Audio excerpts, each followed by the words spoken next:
It's really going back to who you are and sort of blocking out the outside world and being really clear with yourself about what you think you'd like to do with the time you're here.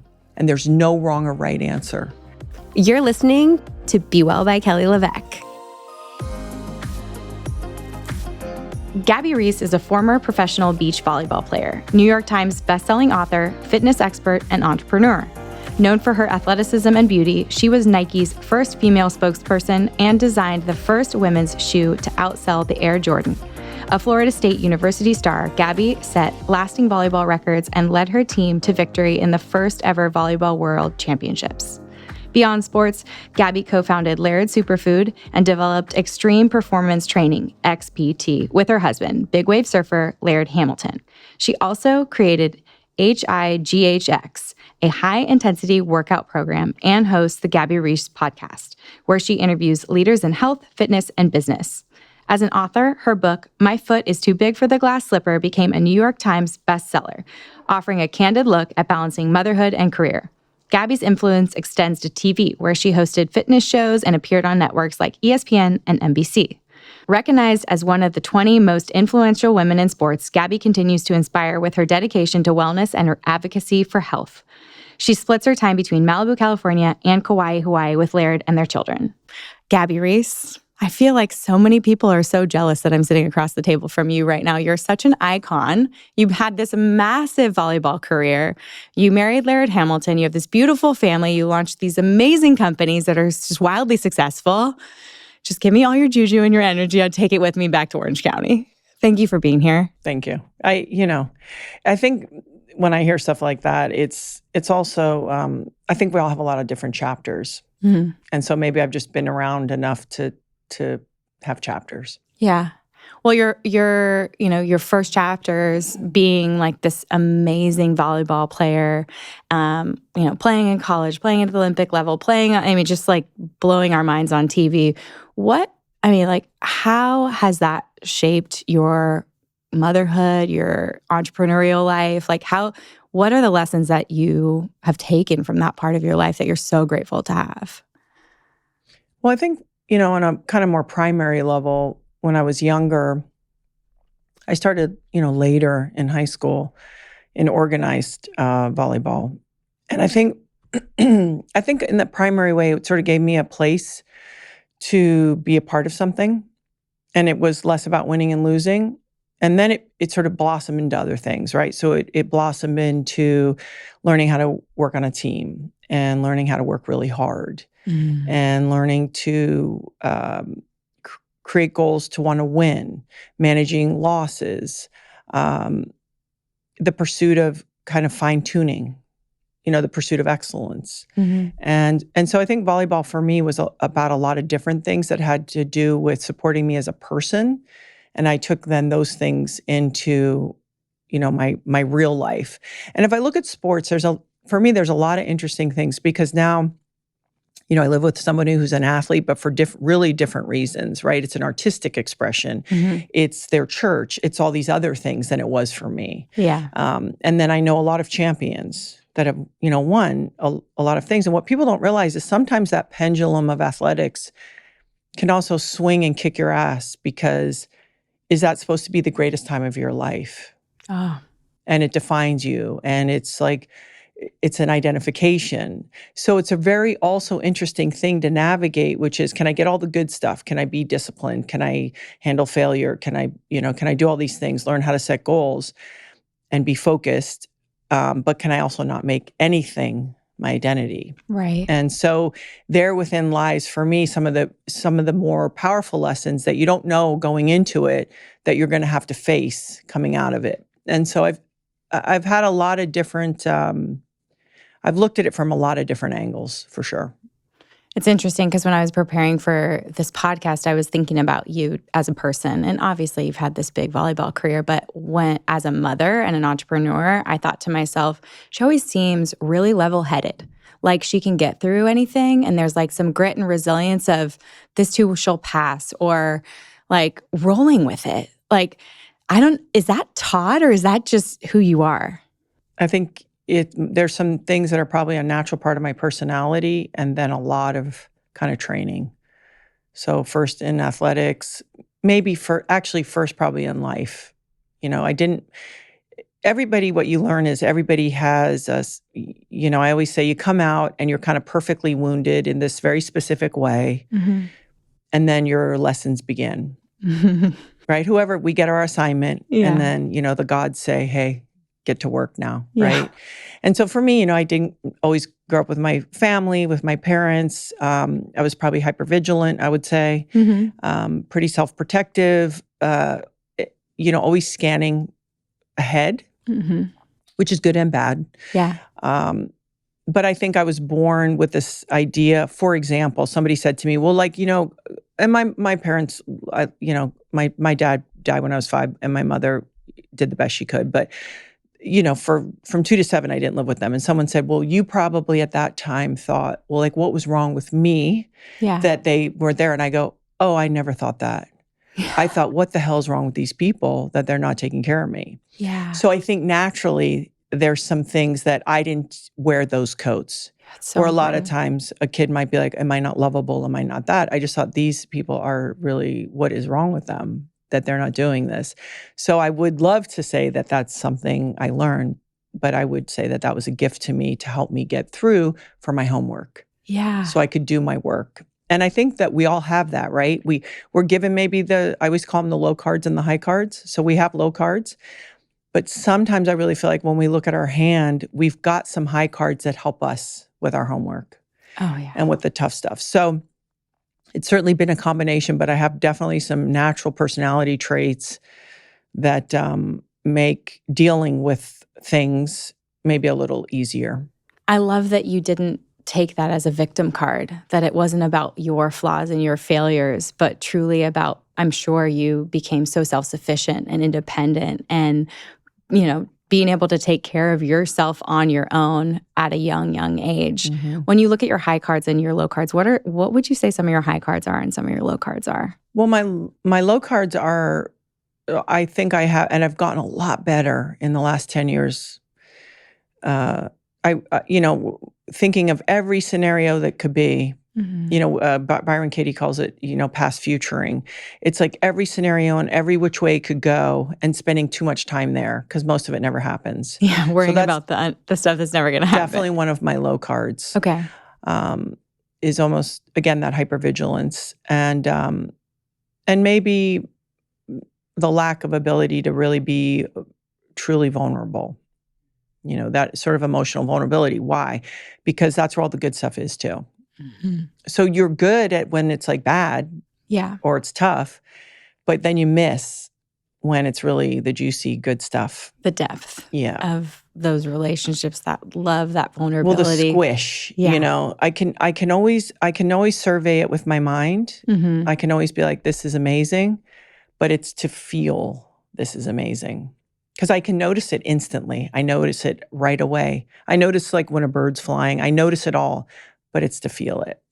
So I'd say that those are some of my lower cards, because part of life is risk and is the gift of feeling all of everything. Mm-hmm. And so that I wouldn't say that's stuff that I worked on. Certainly my children were the ones and my husband, but really my kids have helped me with that. But it's still something always where I joke that I can say like, oh, I think I'm starting to get angry. Mm. I think I'm starting to get angry. Right? So it's connecting. When you were pregnant with your kids and you went to the doctor, the heart was beating long before the brain was formed. Yeah. It is the most powerful. And so even though all is mental, mm-hmm. how I see it, how I react to it, it's the heart. It's the spirit that we have to, I think, the king. And so I think for me, it's always dropping back down into the heart. I have very good instincts, but it's dropping into the heart. So those are the things that even at this time in my life, I'm always still working on. I think it's beautiful because I feel like a lot of female working entrepreneurs who maybe and I played club soccer. It was like it ended very early in my life, but I do feel like I had, my best friends were the girls that I had to do crazy sprints with. People were throwing up on the side of the field, like the overnights, the tournaments, like so much time and love and energy put into like those people are my favorite people. But is it like you feel like you like dip into some masculine energy where you're using a little bit of your brain and I get jealous of sometimes my friends who are like crying at the moment, and I'm like, how do I feel that? Like, how do I get in there? How do I embody that? Like, but that isn't. We've associated that as feeling, and I've learned because I've gone through that also. We all feel differently, and actually, I live with somebody who's hypermasculine and feels 10 times deeper than and I have 3 daughters than so any sweet. of us, right? Yeah. So we put these definitions of what feeling is. We think tears is emotion. Yeah, and I think it's okay to give ourselves permission to experience it the way that it's natural to us. So I might feel it, but I don't necessarily show everything. Yeah. And those things exist. Yeah. Because the other side of that is sometimes I have friends that are highly emotionally based. They'll tell you that pony ride gets a little tricky. Yeah. You're going up and down with things. So I think it's borrowing, but it's also what's appropriate at which environment. So when you're in work, maybe it's giving yourself permission to not be up and down. And then maybe it's with your family and close friends saying, you know what, I'll show a little more. My new amino acid supplements come in flavorless and lemon water, and they're flying off the shelves, and here's why. I have meticulously sourced these vegan fermented essential amino acids from Japan. I am so proud of this being made the Be Well way, with maximum quality and minimum ingredients.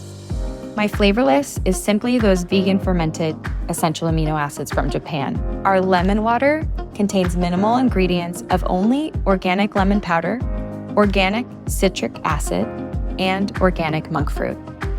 No natural flavors, no artificial flavors, no artificial sweeteners, no emulsifiers, no additives. This is simply that nutrition targeted for your goals. If you want to give my Be Well protein or aminos a try, or restock it if you're already loving it, take advantage of my gift for podcast listeners. Code PODCAST10 is going to get you $10 off just for being a listener. Write it down and shop with me after you listen. If you're trying to stay hydrated this summer without the sugar, food dyes, and mystery ingredients found in typical sports drinks, let me introduce you to Element. It's a zero-sugar electrolyte drink mix made for people who want to feel their best. Whether you're chasing your kids around the park, powering through a workout, or just trying to beat that mid-afternoon slump, electrolyte balance is key. Low levels can show up as headaches, fatigue, muscle cramps, and even brain fog. Element delivers a science-backed dose of sodium, potassium, and magnesium with none of the junk. And right now, I'm obsessed with their limited-time lemonade salt flavor. It's also really fun because we've called Element in our family lemonade with my boys for years. So now they have a real lemonade flavor. I love that I can enjoy the nostalgic taste of lemonade and feel good about sharing it with my boys on a hot summer day. Element lemonade stands incoming. And here's the best part. You can try Element totally risk-free. If you don't love it, they'll refund you, no questions asked. Plus, when you order through my custom link, you'll also get a free sample pack with any purchase. Just head to drinklmnt.com/Kelly. That's DRINKLMNT.com/KELLY. And you'll get 8 grab-and-go packs to mix, match, and find your favorite. Grab your lemonade salt before it's gone. Stay salty, friends. Do you have any practices or ways that you kind of dip back into your body and you find support you to really be in a state of vulnerability or a state of awe or a state of feeling like you're in there? Yeah, but I think that practice is for everything. I think it's the practice of trying not to be so afraid that I use all the other things to cover. So the practice is actually at the root, which is to sort of say, am I trying to live by faith? Am I trying to understand that I'm not really in charge? Mm. And so therefore it diminishes kind of some of the protective layers. So I'm not walking around with so much of that, that then the transition's so big. Mm-hmm. So for example, if I can do that, but then when I'm at work, because my ego is more in check, I can be direct without emotion. I can do all these things. But then conversely, I can slip into those feeling relationships quicker. So really I try to work on the root of things, which is, well, why are you acting like that or reacting like that? Or why do you have to put that character on? Oh, because you're afraid or you're trying to control things. Okay, well, can you do better at that, at not doing that? Because for me, those are the goals, right? Like while I'm here, can I be more willing to take it as it comes, truly, and be strong that way? Because then for me, that's a more interesting form of strength than I'm going to show you how strong I am. It's like, oh, you're really afraid. And so I'm trying more and more to just see if I can harness, well, really it's being as loving as you can, because that really makes you strong in all areas, whether it's your work or your personal life. And so it's really to try to drive and come from that place and not come from those identities, pride, ego, because I'm a person who uses aggression and anger as a way. It's my first go-to for protection. So it seems like, oh, she's so strong. It's like, yes and no. You're just protecting yourself. Correct. And some women might do it with like hysteria and other things. Yeah. I do it. I lean right into it. You're like, oh yeah? Comes in with that. But it derives from the same place. Yeah. So if I'm trying to be honest with myself, it's like, no, if you really want to be strong, you can stay in that quiet, in that love. And you can still be very direct. You can still have boundaries. Yeah. But you can also be very tender and the other things. That's so inspirational for me. Just knowing that you have older children and girls. Like I'm one of 3 girls. I'm the oldest and sort of like the mama protector of my sisters. They both work for me. And then I'm also the entrepreneur and breadwinner in my family. I'm married to a surfer. Obviously, we both have different careers from you and Laird, but just that is his happy place. That is his therapy. That is his guy zone. Hey, what's going on? The locals out there, all that stuff. Yeah. But it's what I end up doing is looking to other female entrepreneurs and moms that I admire and say, like, how do they do it? How do they balance it all? How do they feel the awe and the gratitude while also being like, yes, let's make that product. Let's do that thing. Let's be big and not afraid to be big. Like when it comes to that balance, I know you talked about it in your best-selling book. How do you check in with yourself to make sure you have balance in your personal life and your business life and your workouts? Like how are you? I don't want to say how do you do it all, but more like how do you check in with yourself to make sure you're righting your ship? Yeah. Well, I think that's a very complex question. You mentioned earlier you were talking to someone who talks about all the different types of success. Yeah. And what I realized later in my life is that my driver, because I used to think, oh, I'm very goal-oriented and driven and all these things. And I was being interviewed by somebody who said, but my whole thing was, I want to be really successful, but not too successful, because I had seen a lot of people where the collateral damage was their family and relationships. Either really well-known, really wealthy, and I hadn't seen someone who really put it together. So in my mind, I was like, oh, well, it's important to be successful, that driving attitude from sports, but not too successful, because the most important thing for me was going to be my relationships. I think it was a reaction to my youth. And so this person who was interviewing me said, well, maybe you were trying to manifest your relationships in your family. And all this other stuff was really actually secondary. And I hadn't thought about it. So if I look at who I am and think, okay, what are my drivers? Because we're all different. And it's really important for every person, and if we're talking about women, every woman to say, who am I, and what at the end, when my kids move out and my partner and I, it's us, what's going to make me feel okay? Because I think a lot of women don't give themselves the privilege to ask that question. And so then they're 50 or 55 or 60 and everyone's moved on and the kids are out and the partner's been doing their thing. And then we're pissed, right? Because we got left behind. So I think for me, I was always selfish enough to know what my driver was. And first was to be in shape. Yeah. And I don't mean the aesthetic of being the vanity, shape. Yeah. I mean, train hard, be clear, be strong in that way, feel good, vitality. Okay, now where am I in my life? Are my children young? Because people have to give themselves grace. If they have young children, it would be very hard to say, let's take on this whole new thing. Let me be in the shape of my life. Let me do this, this, and this. So it's like also being realistic about where you are, but keeping in mind where you're trying to go. So for me, I always kept my real estate of being fit because that helped me navigate everything else. The secondary part for me was Laird and I. Okay, if we say we're going to be in this partnership and we're kind of the anchors for the house, there needs to be flow there because we won't be able to take everything else on if there isn't clarity there. We certainly have gone through things in our relationship, 2 specific eras. So I know how clear it was. And we're not people who drag it on like those 5 years sucked. Yeah. It was like we almost blew up here and we almost blew up there. Right? And so it's really pulling the weeds, keeping that relationship vital. It doesn't mean when your kids are young or you're taking on businesses that you have hours and hours and like, isn't it romantic? Maybe it's not that. Yeah. But it's a healthy relationship. It's a vital. Things aren't getting swept under the rug. You are finding those times to be alone, to be intimate. You're not letting all of that disappear. And that was the other thing for me. I realized I didn't want to live with my brother. No, for me. But by the way, everybody does it different. Whatever knocked you out. I actually understood somehow I wanted to feel like I was really special to somebody. And maybe that's ego. I don't know. But I used to say to Laird, I'll do everything for you a wife does. Everything. Treat me like your girlfriend. I knew if it's like, hey, if it's you and I would like to have this one little place I could express that side of myself. And I'm not even romantic. He's the romantic one. And then certainly it's the kids. So what I want to say is it's a misnomer to think you can have everything. You can't. You can, just not all at the same time.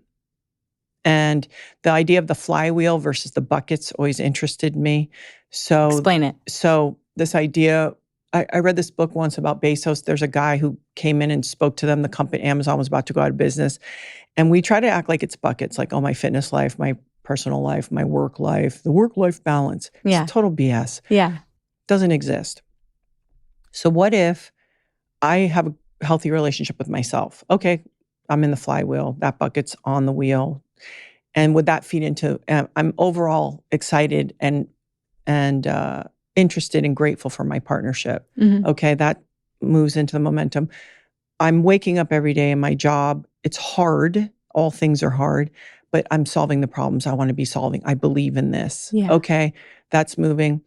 And then I bring that into my relationship with my children and so forth. And sometimes the work is taking more time, sometimes the relationship, whatever it is, but it's a flywheel. It's not buckets. We can't take chips and distribute them evenly. I think it's very difficult. So it's really going back to who you are and sort of blocking out the outside world and being really clear with yourself about what you think you'd like to do with the time you're here. And there's no wrong or right answer.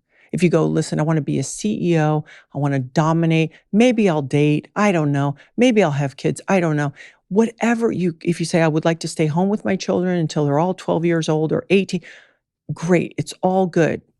But just make sure that those things are lining up and have the courage to answer it for yourself. Because for me, actually, weirdly, you wouldn't think it, the career and everything was actually really secondary to my family. And I didn't know that about myself until I was older. This episode is brought to you by Costarina, a Mediterranean wellness brand I'm truly obsessed with.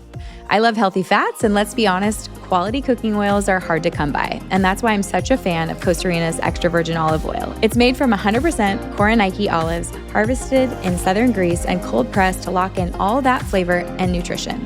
Because the olives are picked before they're fully ripe, the olive is packed with polyphenols, those powerful antioxidants that help fight inflammation and support long-term health. And fun fact, it takes 12 pounds of olives to make just one bottle. The flavor is bold, peppery, and so fresh. It's completely changed how I think about olive oil. When I first tried it, I thought, oh wow, this is what olive oil is supposed to taste like. It's made my meals both more delicious and more nutrient dense. It's also only sold in safe, opaque glass bottles or tins, never plastic, because light and plastic degrade the quality. And the packaging, it's gorgeous. I leave it out on my counter because it's that pretty. Beyond olive oil, Costarina makes flavored olive oils, aged balsamic vinegars from Modena, fruit vinegars I use in my mocktails, organic snacking olives, and even a clean skincare line. My house is full of Costarina, and yes, I carry their single-serve packets for travel. So ready to try? Use Kelly for 15% off your first order at Costarina.com. Not sure where to start? Shop all my Costarina favorites at Costarina.com/BeWell. And don't forget to save with our code Kelly. These are products I truly love and trust and hope you experience them for yourself. You're going to love it. I'm so excited to introduce you to a brand that was founded by Morgan Smith, an entrepreneur and mother from Laguna Beach. It's called Minnow. Minnow is a family lifestyle brand that embraces clean lines, simple details, and crisp seaside breezes. Morgan now lives in Charleston, South Carolina, and it feels like she paired both styles perfectly for that beach chic look with an elevated appeal. Custom prints, high quality, and hand-finished production. This line is full of sun-kissed color palettes and cute prints. I even remember Sebastian's first Minnow set. It was this navy blue and white checkered board short and a navy blue rash guard. And what I loved most is in that chunky toddler body, I didn't have to rub his whole body down with sunscreen because that rash guard had the UPF 50 protection, blocking 98% of UVA and UVB rays. He looked cute and it was soft and comfortable. And it's no surprise that Minnow's best-selling products are the girls' rash guard one piece, the boys' boardies, and the unisex rash guard shirts. If you haven't heard of Minnow, you have to head to shopminnow.com and enter the shop code SHOPMINNOW15 at checkout to receive 15% off your first order. That's shopminnow.com, code SHOPMINNOW15 for 15% off your first order. And let me tell you, it's not just for the kids. They have a full men's line and women's line that gives you that beach appeal. There's this white and navy blue striped sweater that I'm asking for Mother's Day. Chris, if you're listening, fingers crossed, but go check it out at shopminnow.com. The line is beautiful and the quality is unmatched. Can we talk a little bit about that? Because I feel like I feel like a lot of female entrepreneurs, when they have young children, are really struggling with maybe the way they were raised. Or the examples they saw in their society of like stay-at-home moms that nurtured and loved on their kids, and this like love that you just like can't explain until someone has a child, where you're like, I will ferociously protect this child like a lion on a National Geographic video. Like, I watch out, the claws will come out. Like, these are my babies, these are my cubs. Like, how do I love them, protect them, support them, but like also throw them into nature and let them fall for themselves? Like, you want all this for your kids. And then there's that juggle of like, well, you've been achieving or you've been pursuing like a career or a sport or an identity, and then all of a sudden you have children and you're like, wait a second, nothing matters but these humans. How do you, and there is no balance, but how do you start to reconcile your true feelings and who you are and what you want versus like, what does society tell you that you should have? Well, it's so interesting, right? We diminish, you'll hear, oh, she's just a mom. Yeah. The word just. 98 hours a week, 2 full-time jobs. Yeah. I always think the word just should be out. And I think not only is it the hardest thing, but it's the thing that how do you defend your own, I don't want to use the word identity, but there's this weird thing where it kind of all mushes together. And so how do you keep sharpening your own individual blade, your intellectual blade, your spiritual blade, all of that as you are giving to these people, if that's what feels the most important to you? Because by the way, there's people who have kids and they do it differently, and that works out for them as well.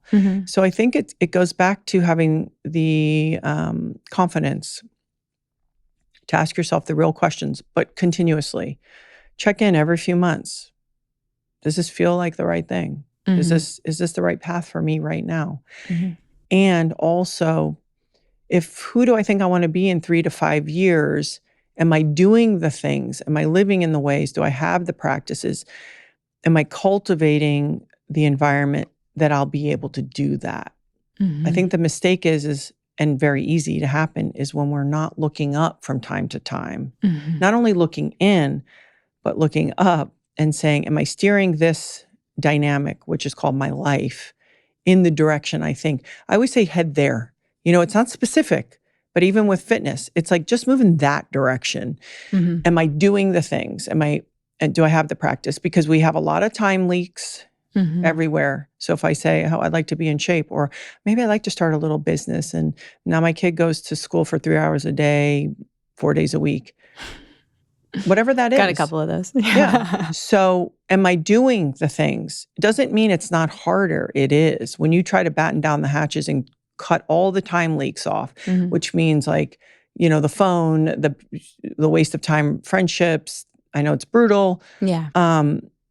Not working out or whatever it is.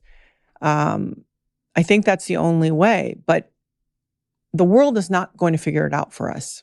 And that's my big thing. Like, I'm always like, listen, we all have a whisper. We all are given a whisper. How do we create enough space between us and the world to really listen to that whisper? And if we have something we're looking for, ask, say prayers like, show me the wisdom, give me a sign, help me. But you got to be on it. And I don't think we need to answer to anyone about like, this is why it works for me. And if some ding dong says like, oh, you're just a mom, it's like, who cares? Yeah. Or if you say, hey, I'm shredding it, I'm going to be a CEO and my husband's to stay at home. Great. Yeah. Don't answer to anyone. Answer to yourself and to the people close to you. And because it's on us, we have to live it. Yeah. We're living that movie. And so why do we allow the outside world that doesn't really know us and actually doesn't really care? Yeah. When you had your girls and they were all young, how did you start to put into boundaries and shut down, toxic relationships and say no? Because I can only imagine with this massive career, all of the speaking engagement emails and can we pick her brain? Can we do this? I'm sure had you said yes to all of these things, your calendar would be chock full. Like, was it an event where you said, no, I'm going to be a mom right now. I'm going to focus. Did you have a timeline? What did your day-to-day look like when your kids were little? The number one thing to be in life, besides resilient, is adaptable. And that is connected to taking it as it comes also. So I think it's great that you can have a plan, but then also just ride the terrain as it comes. And so for me, I've always had a really good nose for things that are a waste of time. Even when I was young, 18, 19, living in New York and working, I was pretty good about going, how does this fit into the bigger picture? And to understand, am I doing it for attention, for money, for education? To really my other favorite word, people love to give you exposure. It's my favorite. People go, it'd be great exposure. It's like, what does that mean? Yeah. Exposure Who for am what? I exposing myself to? Well, and for what? What end game? Yeah. Attention for attention's sake is a nightmare. Yeah. It means nothing because it's so fleeting. It's unsustainable. So if you go, now I have a business over here, so this exposure will drive eyeballs marketing to here. Perfect.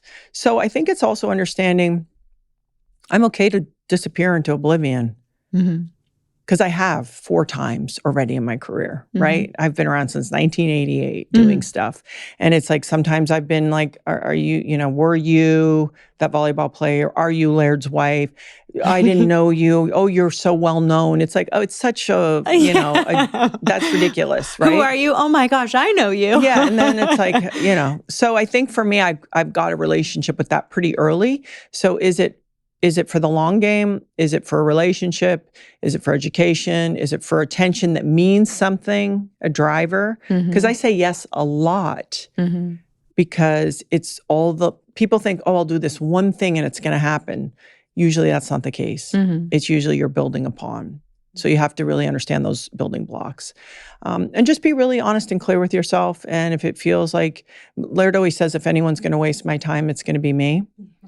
I completely subscribe to that notion. And I say no mostly.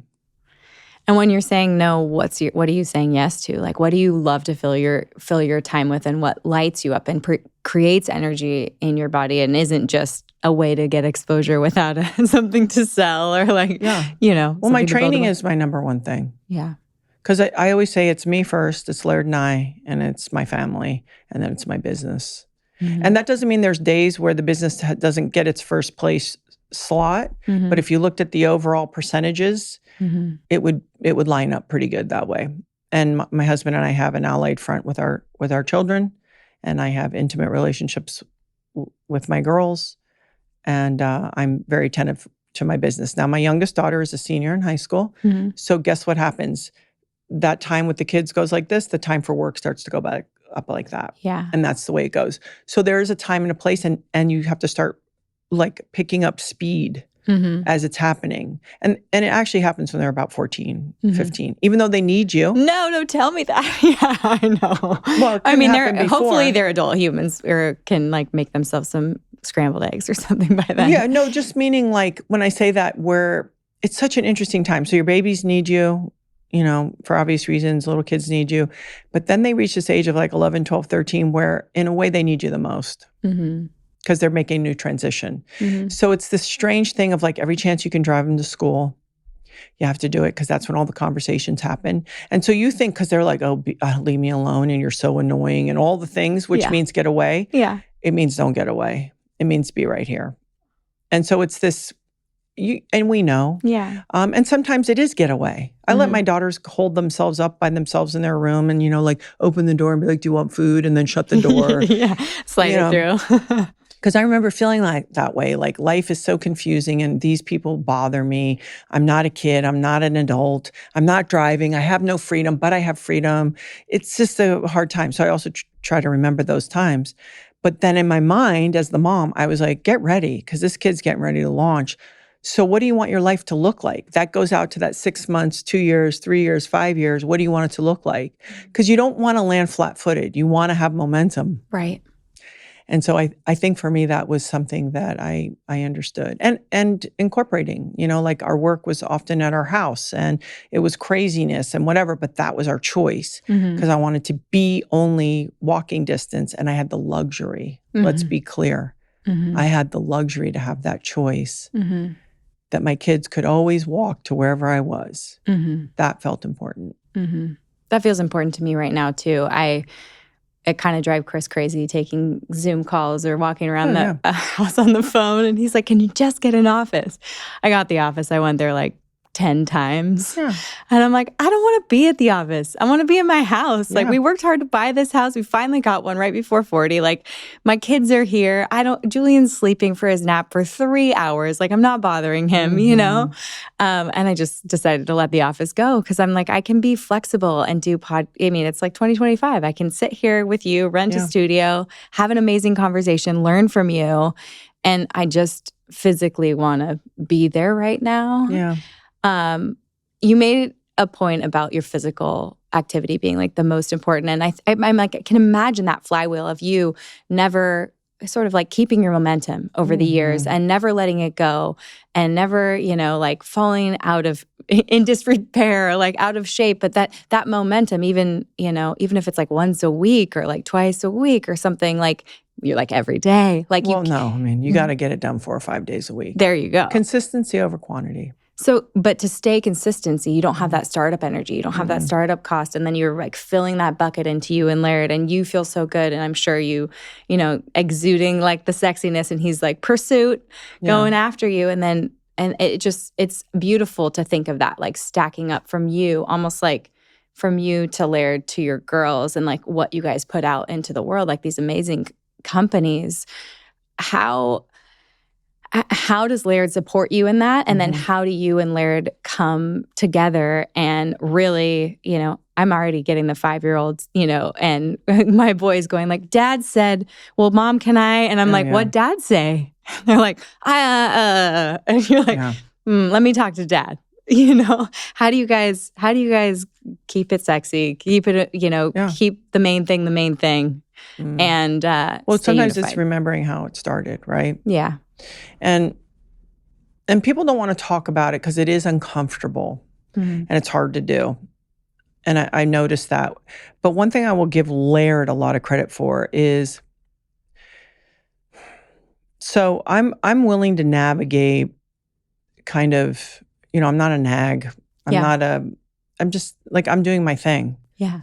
And I think Laird and I both sort of have have a going forward mentality, and then we're crisscrossing, or it's the two circles that intersect and then our family's in the middle. But I'm not reliant upon Laird to make me feel good and happy. But what Laird does is when Laird is at home, he's looks at you in your eyeballs. If you talk, I mean, I get ignored occasionally. I mean, I've been with Laird almost 30 years. Yeah. This year will be 30 years. Congratulations. You know, that's a really important to acknowledge in today's day and age, and being that you both are celebrities. Yeah, I think cohabitation is completely bizarre. But then within there's a lot of comedy. And so you have to find the comedy. But, you know, and I've had where I'll be like, Laird, da-da-da, and he doesn't answer. And then instead of getting pissed, I don't get pissed. It's like, hey, you know. But the point is that Laird is very attentive, and the relationship is important to us, but it's two people growing individually. And so I will say we're fortunate in that there so far is a match. Because I want to remind people that you might have a family and the success might be 15 years or 10 years or 20 years. I don't want to make it that forever is the only definition of success, because that's unfair, because people change. Yeah. So I think that's really important. Laird and I just seem fortunate enough that there's things about us that are pretty aligned, that also it feels like it's out of our hands a little bit. There's there's greater things in play, but there's a lot of work to the relationship, but not in the sense of like we go to therapy and it's work. It's just a lot of courtesy, a lot of love, a lot of respect. I've said this many times. I don't talk to anyone better than I talk to Laird. And believe me, in my mind's voice, it might be something else, like this guy. Yeah. But it seems like you're even teasing in your mind's voice. Yeah, I get to have fun. Why not? I do that with everybody, you know? You can have a 3-year-old and swear at them like to no end in your mind. There's nothing wrong, but you can be like, what would you? Oh, you like, you want more water and for the 9th time trying to go to bed. So I think it's also keeping your humor and knowing it's all kind of part of it and not taking it all so serious or personal. But then when it gets truly hard, being willing to say, I need help. This is hard. I don't like that. And knowing the difference of like, is this a real thing or is this like, I'm just tired? You know, I've put myself to bed many times. You know, I had something like a couple months ago and I just said, oh, I'm going to go to bed. And my middle daughter, who's really a beautiful young woman, I go, hey, you know, I just don't want to put my stuff on people. She's like, on people? Like your family? And I was like, yeah, those are the people I want to put it on the least. And so I think it's knowing also how to ask for help, but having a partner that at least in this way, you're on the same page. And Laird accepts that I give love in a very different way than he does. He is much more emotional and tender, and I am probably like really thoughtful and sort of in these other ways. But he knows that I'm not going to be, like I'm not really, I don't want to say romantic. It's just super lovey-dovey, squishy. You know, it's like well, sleeping together. Like I'm an only child. Like I want to be on my side of the bed. Making me hot. He would love to be like this. His body is heavy. I'm like, yeah, no. But it's also trying to learn the other person's love language and accept that, and also the quirks, because if that's what they are, we all have them. We all like to think we don't have them, but we have them, right? If they don't really matter, if it's not like a moral issue, could you learn that that's sort of endearing? Yeah. And so I think you learn to let it go. So I used to say to people, look, 3 to 5 things of the really important things, and the rest, it's like, you know, can you just dance with it and be like, there it is, you know? Yeah. That's where like the lightheartedness and the humor, I think, really helps you because, I mean, I can even think between Chris and I, he's like very planner. Like we're launched, we're going to the beach, so like everything's in the car the right way and Tetris and it's launched and he's got all the things. And I used to be like, so stressing me out, bro. Like we're just going. This is supposed to be fun. It doesn't need to be stressful. It's just the beach. Like don't have sunscreen. I'll ask another mom. And he's like, nah, you know. And I used to like grind me a little where I'd be like slightly annoyed, and now I'm like, oh, are you ready to go? Yeah, we're good. Okay, we'll go. Like I just like let him do it, you know. And it's like, why did it bother me? Like why did I let it grate me when in reality it's like really nice. Like Well, we're he's got the learning. whole thing figured out. Yeah. Yeah. And I always say the one thing that is so genius about our partner, if you just draw a straight line, it's connected to some wild thing that's kind of like you got to deal with. And again, all we have to do is look in the mirror. Yeah. And that's, I had a friend who said, you know, my husband, like she was later getting married later in life. And she said, you know, he talks about all these things that like, I'm not interested in. I go, yeah, but you're interested in him. Yeah. And I go, you think all your stories are that riveting? They're not.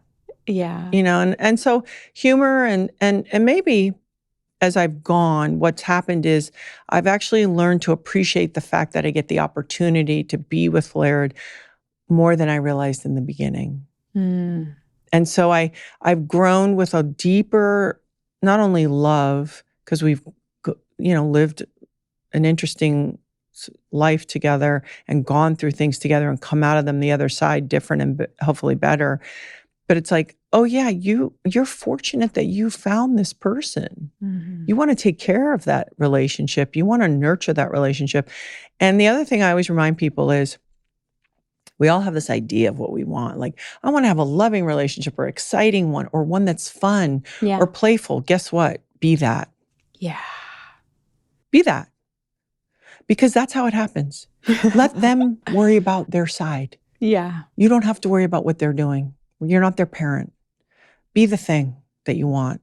And generally, I find, if they'll play along. Yeah.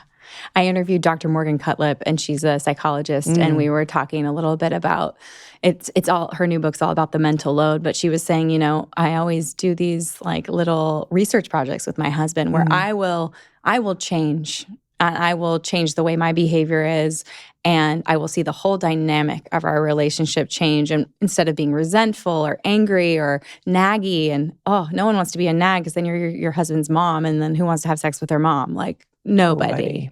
Right? So, but it was just really fascinating because she's like, I've implemented this with a multitude of clients where instead of just talking in circles about something you don't want, like you're clearly not creating an environment in which you're going to get any of the outcomes you're looking for, which is like just so powerful. It's no surprise that I look up to your relationship and your ability to have this beautiful family and also work together, which I think adds another layer. Like you co-founded Laird Superfood. I mean, it's 10 years now. Like the first like easy powdered creamer in your coffee that wasn't like full of gums and all this random stuff. And everything that I've loved has like been birthed out of Malibu. I'm like, hi, Mark Sisson. Morgan, are you listening? Yeah. I love me some Mark Sisson. Yes. It's just awesome. It's amazing. Well, it's a gift. It's so nice that you guys... It's a gift, though. Yes. So I think Laird and I have been in pursuit for a really long time before Laird Superfood, the gift was given to us. Mm-hmm. And I think, you know, if I charted a course and said, I'm going to take this trip and land on X, and X didn't work out because really I was being taken to Y. Mm-hmm. But we have to be willing. We've had failures, right? Mm-hmm. So we don't realize we think we're so smart and we have this plan, but we don't know there's another plan that we just don't know about yet. So I was 45 when Laird Superfood was born. You know, Laird was 51. It's amazing. So we all have these ideas and plans and things, but if we're in genuine pursuit of the things we're really interested in, and we'll really show up for, not just to like, well, there's white space there, we can make money. Yeah. Because also, by the way, is that success? I don't know. Maybe for some people it is. For me, I mean, I like nice things. I want to have good food, but at the end, it can't just be about that. And so and the whole thing of trust the process. You don't know where it's going to take you. Mm-hmm. And so Laird and I are not that smart. We could not have planned Laird Superfood. But it was a representation of our values and all the other things that we'd been in pursuit of over the years. Mm-hmm. And it showed up in a way that if you said when I was 35, like, Are you going to have a food company? I'd be like, what are you talking about? Shoot, I wish I knew you earlier. I would have invested. But, it's just all of that, right? I would have thought of dumbbells or pool training or, some health and wellness or longevity. Yeah. So I think it's following those instincts and being able to recognize an opportunity. I think that's the other thing is sometimes we have opportunities and we don't, not only do we not see them, but then we don't like really go for it. Yeah. Like go for it and go all the way. And even if it's to what end, you don't know. And so Laird Superfood, we're really fortunate. We have very specific guardrails, so it makes it really clear what we can and can't make. And I think the timing is, you can be too early and too late. And we're probably right too early, right on time. Yeah. Right in there. So it works. We've really been given a gift and then go to the next step. Having an executive team, people to work with that are given to you as gifts as well, that really then run it up the field for you because they have way better skills and experience than you have. And so it's kind of seeing that and enjoying that because in the end, when you do business, growth is the exciting part, making things is the exciting part, sharing it with people is the exciting part, but also expanding with a team. People don't realize how kind of fun that is, even though it is hard. Yeah. I always avoided people in the beginning. I did it on my own, but I was a soccer player who played, like I said earlier, all my best friends who were at my wedding, they were like athletes in high school or played on my teams. And we were really, I love my teammates. I think we're never catty. You were always working towards the same goal. It was like, those are the best friendships. Like, honestly, that's why I love Morgan Zanotti so much. I was like, you played the sport. You had to have. I love you. Like, she's just a real, and if she's listening, she knows I love her so much. But like, it's just, there's a difference there. And I'd always worried like, oh, if I hire someone, then you deal with like people problems. Like, I just do it by myself. But I have now a team actually of all part-time working moms, except for a girl, Kylie, on my team. Hey, Kylie, who works full-time for me and doesn't have kids yet. But it's amazing, like this team of moms working towards the same goal and like just how efficient they are in in their nap times or when their kids are at school and just the camaraderie and everything. It's unmatched. It makes it like the juice so much like worth the squeeze so much more. Yeah. So can we talk about the very beginning? Like, obviously you made a very important point that a lot of people have ideas. Like, I can't tell you how many friends are like, I had this idea for this business. And 10 years ago, I'm like, you would have been, like a multimillionaire. That was like the perfect timing. It was a great idea, but they're too afraid to act or they won't bet on themselves or they won't leverage, any of their personal finances for it. Or they're exactly what you're saying. Like, they're just like, I'm going to get passionate about this white space that I don't really care about. Like, how did you have the guts and the bravery to bet on yourself? And what did that look like in the beginning? Well, first, let me say that I had been, because of beach volleyball, which is a very small sport, and big wave surfing, which is a very small sport, by nature, Laird and I are entrepreneurs. We always have been. If I had been a really good tennis player, I probably would have done tennis. But just early on, you go, oh, I got to figure this out. So by the time we had other businesses, and the other side of this is you start to learn as an aging athlete, like, wait a second, if I'm a gun for hire, I'm going to age out of this. So it's not that I specifically thought I need to be a business owner. Again, not that smart, but there was something inside of me that understood there's a finite period of time you can do this. And also tell news stories. Yeah. You want to keep talking about stuff that, back and it's like, oh my God, do something else, right? Yeah. So Laird was making these drinks. Paul Hodge, the co-founder who really was the impetus for this, Laird would share these drinks with all his friends so they could just go passionate. surf. Yeah. Drinking before the waves. Yeah. How do I go for... I have enough fuel for 4 hours. How could I go for 5 hours? And that was Laird's real motivation. So pure motivation, true love, share it. So he's from Hawaii. He talks about in Hawaii, the idea of the aloha spirit is I'll give you what I have. I'll share with you. And so that was Laird, like, this is working great. You should try it. Yeah. Right. And so when this thing started, it was, D2C online, it was sort of like, oh, this is fun. Yeah. Who knew? Bags with stickers on them, the whole nine.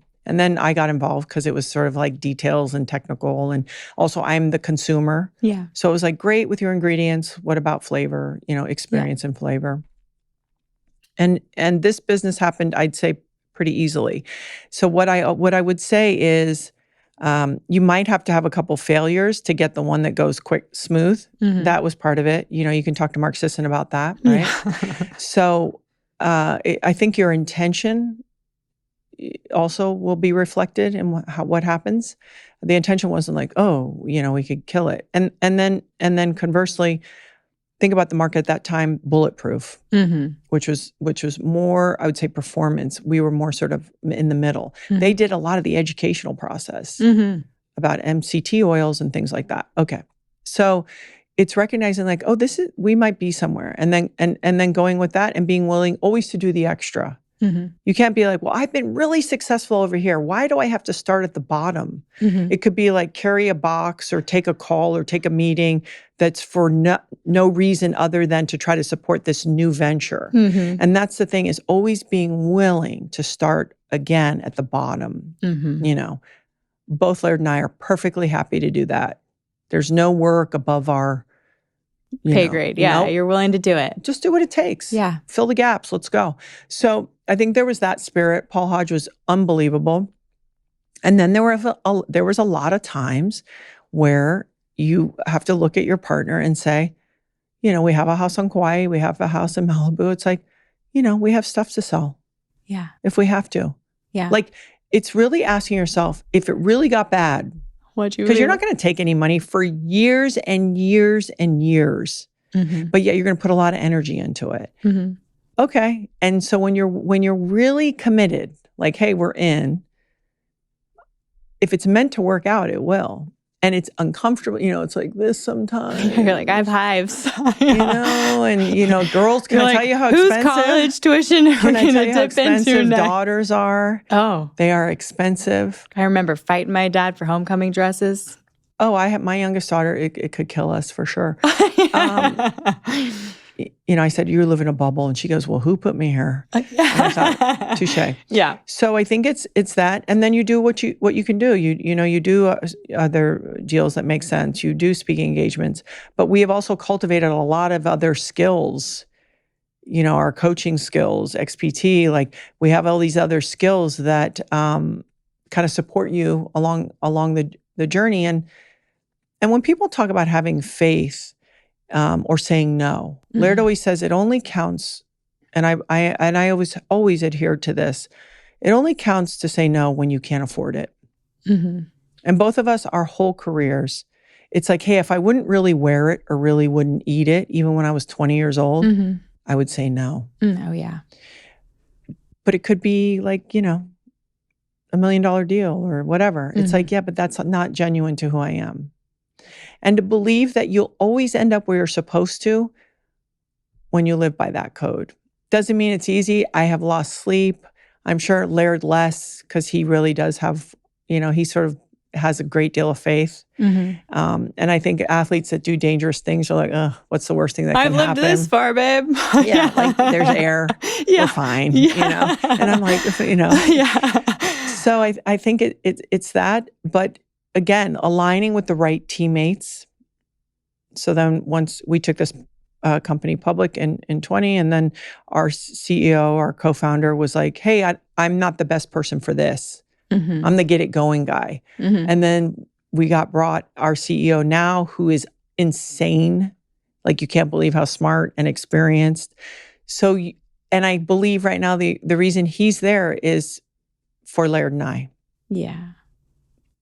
And so I life is an adventure, and that means the work part of it too. And I always feel like we're always reacting to what hasn't happened versus, do we have food on the table? Are the lights on? Is everybody healthy? And let's start there, actually. And we can work it all out. And as a parent, one time my oldest daughter, who's now 29, said she was going through a rough patch. And Laird just said, oh my gosh, just make it to 25. And sometimes we get so caught up in the weeds, like, oh, well, are they going to have friends? And what college are they going to go to? And what job are they going to have to? You know what? Let's just survive. Yeah. We can work it all out. If you're healthy and I'm here and I'm breathing air in and out of my face, we can work it all of it out, no matter what it is. Yeah. And I think parenting and going through things, you really start to learn that. It's like, reminds me of my dad a little bit. He was always like, it's always okay. It is. It'll work itself as long as nobody's hurt. That's it. It'll always be okay. And that always felt like a safe landing pad, even if I screwed up as a teenager, did something they wouldn't have been proud of. Like, I was a little bit of a late bloomer, but I remember like having my first beer at my soccer friend's backyard with her baseball brother and his friends. And like, I hadn't had any alcohol. And then I like called my dad the next morning and was like, Dad, you need to pick me up. And like, I told him right away. And he was like, it's all right, I'll grade you. And I was like, okay. And he's like, yeah, I would have been an A or A plus if you didn't drink. You're young, you're you're active, you're smart, you have a big future ahead of you. He's like, throwing up, something happened to you, one of those boys, I would have been an F. Yeah, that's right. And he's like, yeah, there's a lot of other things that could have happened. He's like, yeah, give it a solid B minus. He's like, I'd like you to make it, be a little bit older, a little closer to 21 before that happens again. And you just think about it, and he like put it right back on me. And it was not like, you're a horrible person or it was like really a realist kind of conversation where it set me up for life that like nothing's that big of a deal if you can have these like simple rules. And his rules were always like, don't get knocked up, don't do drugs, and get yourself an education. And the rest is like, if you work hard and put your head down, it will figure it out. Yeah. And you can get through it. And it's like that kind of outlook, you have that. And I see that. And it's like, I'm so attracted to that type of outlook because it really puts everything into perspective. And I think today's day and age, especially like, hey, you go through COVID, you go through elections, you go through like wars, you go through all these things. And people are like, just so affected. And like, and in reality, it's like we're not protecting our families and like what we should all be just so in awe and grateful for. We get infiltrated by social media or Twitter, X or all of these things. Yeah. How do you keep this like amazing outlook and shelter yourself, but also stay in the know? One of the things that drives me a lot for my daughters, and they all have it, is sovereignty from everything and everyone.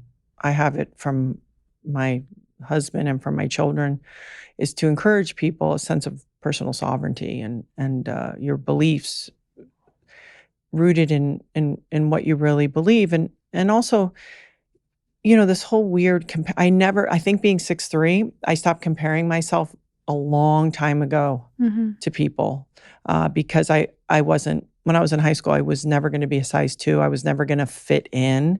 So I got to avoid the hassle of that. Because either you go, okay, I'm making a decision now. Am I going to torture myself my whole life? Cut yourself off at the ankles. Yeah, or am I going to try to figure out who am I and what is my place in this world? What can I contribute? What is the point of me being here? And to pursue that. And it's helpful. It doesn't mean you don't have down days. It doesn't mean you don't go through it, but you have this sort of reference. Listen, I'll even be really frank. It's even about aging, right? Yeah. It's like, no, I'm exactly where I'm supposed to be because this is my journey. And how am I supposed to show up in the world? Yeah. And, for me, one of the things I've really committed to is I wanted to act like an adult. And so what does that mean? I think that we live in a world where there's a lot of noise. And what if we could just have people showing up as adults saying, hey, I don't even agree with that idea, but I can certainly discuss it. Yeah. Or you can feel that way and believe that, but it's okay. And also saying, I'm going to throw up a hard boundary and go, yeah, I don't necessarily think that that's true and right. So I think for me, it's sort of all of that idea of sovereignty and having compassion. I can't imagine being a young person today growing up with social media and the phone. And so having this compassion for sort of what they have to, how do they form their lives in that environment, in that climate, what a dance. And I'm committed to that because I had the grace of, that space for myself. And I've had a lot of really powerful, positive people who are willing to be there for me, coaches in college and outside adults. So that's, if I could provide that, and the world is a funny place, and so having those real deep relationships and having a relationship with myself and my body, and just giving yourself the fighting chance to feel okay in it all. And I feel for like young mothers, because it's all supposed to be so perfect. And I heard someone was telling me like, oh, my daughter, she's late to talking. She's like 2.5 or 3, and I was like, that's unfair. Yeah. To the child and to the parent. Unnecessary pressure. Who created the score on that? Yeah. And so I guess there's a part of me that does not care. Yeah. What people really think. Or I've always then at least isolated myself in a way. And Laird is so much like that. Laird grew up in Hawaii sort of as an outcast, where it's like, well, no, let me ask myself what I think, feel, and believe. Yeah. And I can trust that. And if I'm feeling like I need to check, I'll check with someone that I trust and that I respect. And I always say it's like 2 gloves that you're always wearing: total accountability, personal accountability. Don't be the victim of your story. I tell my girls all the time, the worst 2 things you could be in life is a liar and a victim. Don't do that. And give yourself some grace. But all the time, they have to be going back and forth, because if you can't be like, oh, I blew that, if you don't have the grace, you can't blow through it. Yeah. And you got to be blowing through these things quick. But take ownership. Nothing is happening to you. Yeah. And people can go, it's not fair. Oh, okay. These are your cards. And life. I had a friend who passed away many years ago who was a lot older, and was like, if, they used to joke when we were kids, if you want fair, go to the fairground. It's like, of course, what do you want to do? Yeah. What's your strategy to make that happen? And how do you get there? And don't go into the world thinking you're at a disadvantage if you're a girl or if you're of a certain religion or a certain color, because then you believe it. Screw that. Yeah. What's your strategy? What do you want? Go there, do that. Work hard. If you're capable, you'll get it. And if anyone is trying to tell you poor you, they're not really doing you a service. No. Yeah, because they're limiting your potential when your potential is endless, and you put those limits on yourself. Or you bite into this narrative that the world is selling you. And I never thought as a girl, like, oh, because I'm a girl or not girl. It's like, oh, okay. Yeah. I'll move around it. Or if, I can remember interviewing a very, very famous baseball coach in Major League Baseball, and he said something about my legs. I had shorts on. I was playing volleyball. Yeah. And I was like, oh, this guy, he's still on that page. Yeah. I never was like, I can't believe he said that. It's like, oh, this idiot. Yeah. Like that's what you're talking about? Yeah. Are we still there? We're still talking about do you want to race? Yeah. Like, you know what I mean? Like, so I think I always looked at it that way. Like, that's on you. Yeah. That's a you problem. That you feel that way, or you have a thing. Yeah. That's not my problem. I got stuff to do and I'm going somewhere. And we'll navigate it. And of course, there's unfair things that happen. And of course, we should protect children. But like, if you don't have a sense of humor and if you don't know how to navigate that, there's some wacky stuff going on. Life in nature is hard. Yeah. And that's never going to be different. And we're trying to make everything like it's not fair and it's not easy. It's like you will get eaten alive. Yeah. It's because real things that you care about are going to go wrong, and you're going to have to get up and deal with that and not blame it on being it was a circumstantial thing. You can blame it. Yeah. But you're going to get your ass. Yeah. So for me, I'm like, oh, okay. Yeah. So that was the thing. And maybe there's a harshness to it. And that definitely probably comes from sports and other. It's like but coaching. If I'm going to be your real friend or really here for you, then we've got to be honest with each other and be like, great, what do you want? What's your plan? What is your strategy to try to do that? Yeah. And like, let's roll up our sleeves and let's get going. Yeah. I mean, I had a call with an entrepreneur who was going to do like a food delivery, cooked meal delivery, and she's a new mom. And she was like, I want you to invest. And I was like, I want you to close this down. Like, I'm being your friend. Like, I don't know.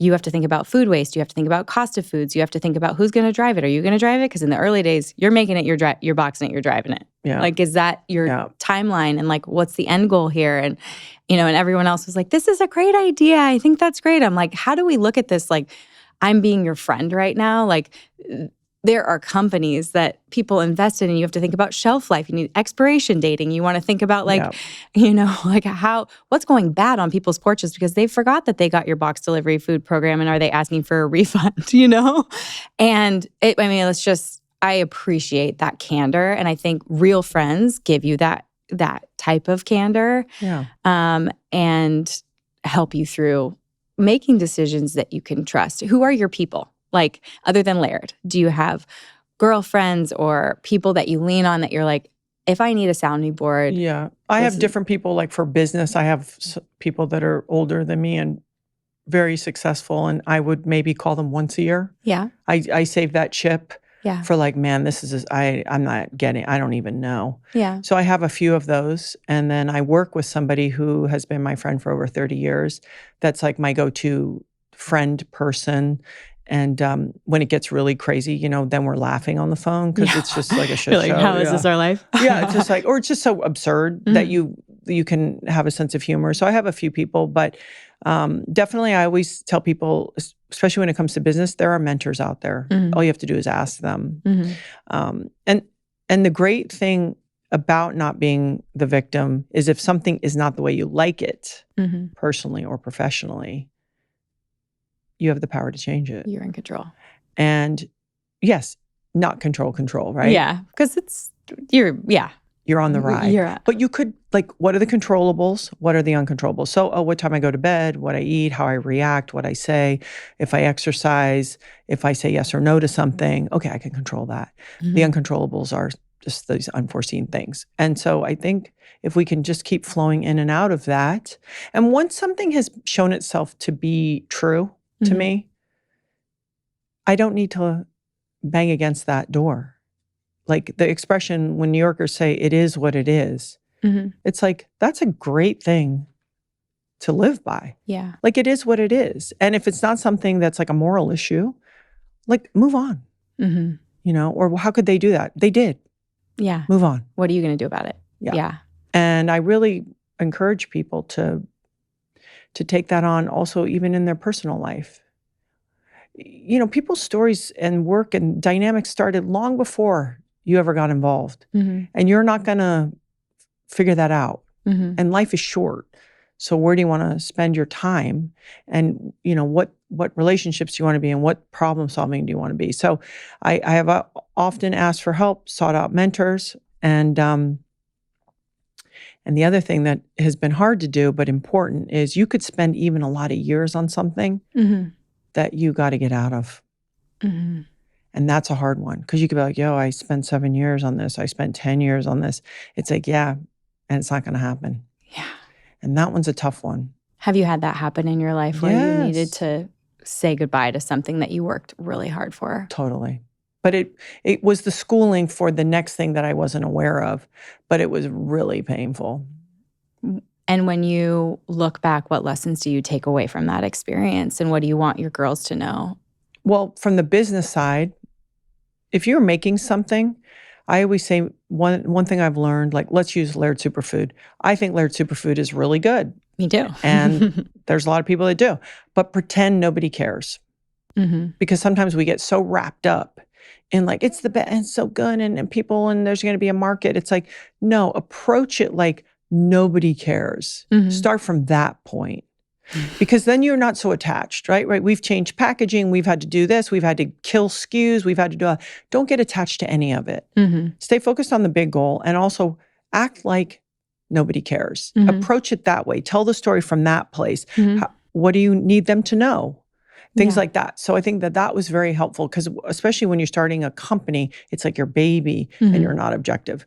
Save that for your children. I think that's the only place we should really play that game because we're never going to be objective when it comes to our children. And when it comes to my kids, there's been some interesting times as a parent where I've had a strategy and, parenting, sometimes you don't know if it's going to work for like 7 to 10 years. Oh, yeah, I know. There's all this like gentle parenting. And then now there's all these articles that are like, you didn't hold boundaries for your kid. You let them walk all over you. Yeah. I got a kid right now that I'm like, we're going to see. What do we do here? We're going to see. And I joke because I feel that way, but I also kind of know she'll work it out. Yeah. But there have been times where in the depths of I'm alone by myself and I'm kind of looking at the landscape of each kid and the story, and I think, I wonder if that's going to work out. And it goes back to for me, the principle of, be a good example, believe in them, set up good boundaries, and then we'll see. Because you could do the same with all, and they all are so different. So different. Yeah. I know those personalities, they come out like polar opposite, at least in my experience. Oh, I'm yeah. like, you can just go with the flow. You cannot go with the flow. At all. Yeah, I have all that too. So I think that, I had a friend say you have to sometimes sit in the chamber longer than you want to. That, you're in the barrel and you think, I'd like some resolution here. It's like, we'll let you know in 5 years. Yeah. And by the way, that's happened for me as a parent, where I've had a kid that went through a very rough patch as a teenager and it all worked out. And I was upside down for years. And so I think we think it only happens to us, and it happens in every single home. Yeah, every family. And that is what life is. And it's like that in business, and it's like that in personal relationships, and it's like that in parenting, where the failure, the losses, that's part of the whole story. And the more we can learn to be like, oh, okay, we're in that part of the story, I think the easier. I just think about this whole conversation, and I some things that pop up for me is you not dragging things out with Laird and just making it one blow up moment and not making it your story and not living by it from a place of being a victim. And you're doing that in your parenting with your girls, even though you were probably in hard times of worrying about them. But then to see that, if everyone's healthy, it's going to work itself out. When you look at the past and raising your girls, what are some things you're so glad that you did with your kids that you think, hey, this is something I think all kids can benefit from, or this is something that we do in our family that I'm so glad is a ritual or a thing we do, or how, what are those golden nuggets that you think? I don't think it's that interesting. I think family dinners and be the thing you say you want them to do. I don't think it's more complicated than that. I think loving your children and getting together around food and modeling the very things that you are really hoping that they will embrace. I wish I was more creative. I see certain moms and we do this and we do that. I am so not that mom, but I am steady as a rock. Yeah. And they've tried to take me out, these girls. They really have. They're like, what's this about? What are you about? Yeah. And I've had instances where I've gone up into my bathroom and literally stood this far from the mirror, looked in my own eyeball and said, you got to keep it together. Yeah. Scared, didn't know what this floor meal was, but stand there for them. Because at that time, because I didn't know what to do, was maybe the best thing I could do, was be there. And I have no answers. I really don't. But those seem to be, now that they're all older, and they go through all their phases, and trying to remember too. I saw my mother recently, and my youngest daughter is going to NYU, and she's like, oh, are you worried about her? I moved to New York when I was by myself when I was 18. And she goes, all this and that. And I go, what person alive doesn't have to understand for themselves why they believe the things they believe, why they feel the way they think that they feel, and why they practice the things they practice? It's through also their own experience. So I have probably given my daughters a lot more latitude than is comfortable for a lot of parents. It doesn't mean I'm throwing the drinking party at my house. That's not what I'm talking about. It's oh, you're a junior and a senior and you want to stay out late? Great. Do I track you? I don't. My job is to teach you to manage yourself. I'm not here to control you, because then what happens when you're not with me? So I have also done that, which is so scary. It's so hard, but it's so important. You have to. And all my girls are, and the other thing is, it's if you lie to me, at the end, that's going to be on you. You will. None of us get away with anything. And if I could get my daughters to understand that for real, that as a North Star in life is very powerful. So gossip, lying, cheating, treating yourself badly, we don't get away with anything. And once we can really, truly understand that, it makes our life really clear. And doing it from a place of like motivation and inspiration, not hell and damnation, but like, hey, my life will be better if I help people, if I tell the truth, if I don't engage in like crazy partying, all these things. So I'm trying to get them to understand this. And the other thing about daughters I find is girls can be really good liars. Yeah. And so I always tell my husband, if they walk out of the house in the skirt or in the dress, at least you know what they're wearing. Yeah. Don't make it that they put it in their purse. Yeah. So it's like, how do you get them to do the weirdest stuff before they leave the house for good? Because you're going to look after them. And that's what you hope. So that if they do go to college or go into the adult world, they don't go ballistic because you had them on a tight leash. Yeah. I think for most people that doesn't work. So I would say that that's been something I've exercised. I wake up, in the middle of the night, I sometimes question myself, but I would be forthcoming that that was something that I felt important. It's so important because I think in adolescence and as you move into young adulthood, you're just looking for that autonomy, that independence. You want to take care of yourself. You want to be yourself and express yourself, whether that's through your clothes or whatever you're doing. And it's true. Like sometimes we're a little, I think about one of my best friends, Aisling, and she was a volleyball player and she didn't have panty lines and I did. And so then I had to start hiding underwear at her house because it was like, I didn't want to be made fun of my junior and senior year in high school, but it just wasn't, those were like the oldest of 3 girls, so the tightest of leashes. But then come my middle sister who's a volleyball player and my little sister, it's like all out the window by then, But I feel really lucky that I didn't go off the rails. Yeah. But it's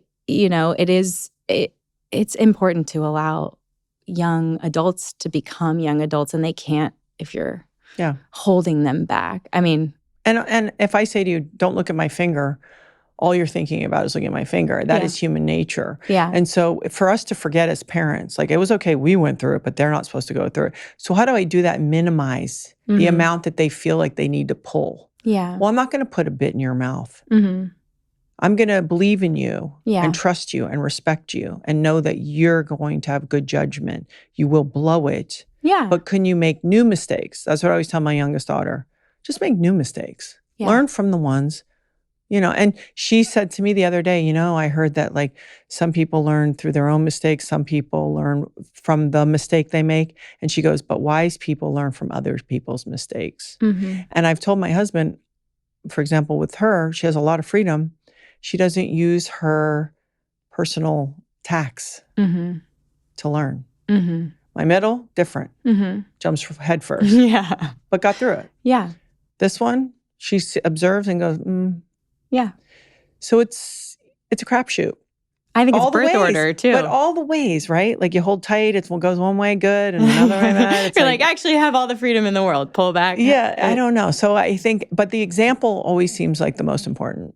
Like if I'm asking you to respect me, maybe I can respect you. If I'm asking you to tell the truth, I'll tell the truth. If I'm asking you to be kind to the server, I'll be kind to the server. I'll use my manners. That seems like the best plan and strategy. Yeah. Modeling exposure. It's what is all in the literature when it comes to even getting kids to eat veggies. It's like if you don't, they're not going to do what you say. They're going to do what you do. Yeah. And you're an amazing example for your girls. I feel like so many young girls would have benefited from your parenting and modeling because it's that steady ship. It really, truly is. But they don't like it for a while. Yeah. Because it seems almost detached. And when they're going through the hardest times, it's like I have one situation with one of my girls. She goes, I understood after. Because I go, I can't go down the holes with all of you because I need to be here for you. And if I go down every single emotional hole, I won't be able to be there. Yeah. And so it seemed like I was being a little neutral. Yeah. I was just trying to keep things together. Yeah. Yeah. Because they can have all the emotions and they can wildly vacillate and you can just be there. Yeah. Steady for them to recalibrate, because if you're all over the place, how do we recalibrate when everyone's in hysteria? Yeah. It just doesn't work. But I want you to know the truth is I always question it. Yeah. I question it. Parenting is the hardest unknown thing. And so I can say all this, and this is the line I've chosen, because you got to choose a line. Yeah. How are you going to do it? Yeah. And I question it all the time. I think you've done a great job. Well, we always say, we'll see. Yeah. Oh my goodness. Gabby, I feel like I could talk to you for 2 hours. It really, truly, like, it's been amazing to watch your entrepreneurial journey. We didn't even get into XPT, but you guys do so many amazing, great things. I love my superfood creamer. So thank you for allowing Laird's passion to turn into, I'm sure he's the head and you're the neck. Exactly. Which way are we going? This way. Yeah. Well, he's the creative motor, and he's really a special person, individual, and I've learned a lot. I've learned a lot about being direct from Laird.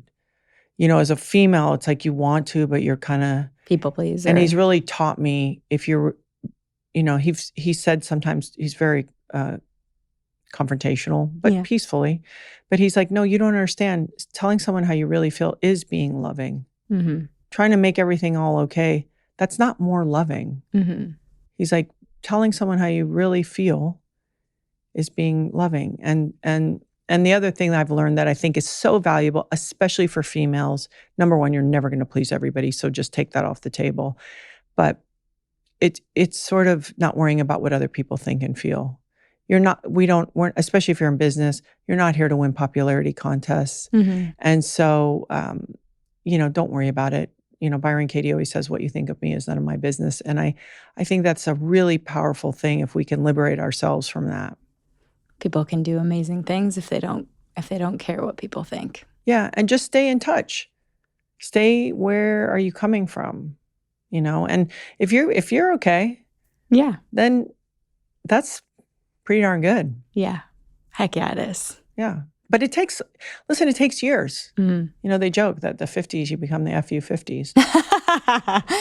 I mean, I feel like when I hit 40, I was like, you know what? I've got kids. I'm too busy for this. That's it. I'm like, I don't want to do the sugary snacks after the sports, guys. Are we cool with that? Yeah. And they're like, but what about the kids? Go ahead and take your kid to a donut after the game. Yeah. Like, let's cut that stuff out. Yeah. You know what I mean? Yeah. Like, you get to this point where you don't have time to not be clear, especially if you're busy with your business and taking care of yourself and your family and the household. And you're just like, I'm not trying to be rude. It's just, I'm going to send you back an email without punctuation or addressing you by your name. Okay? Yeah, I know. Yeah.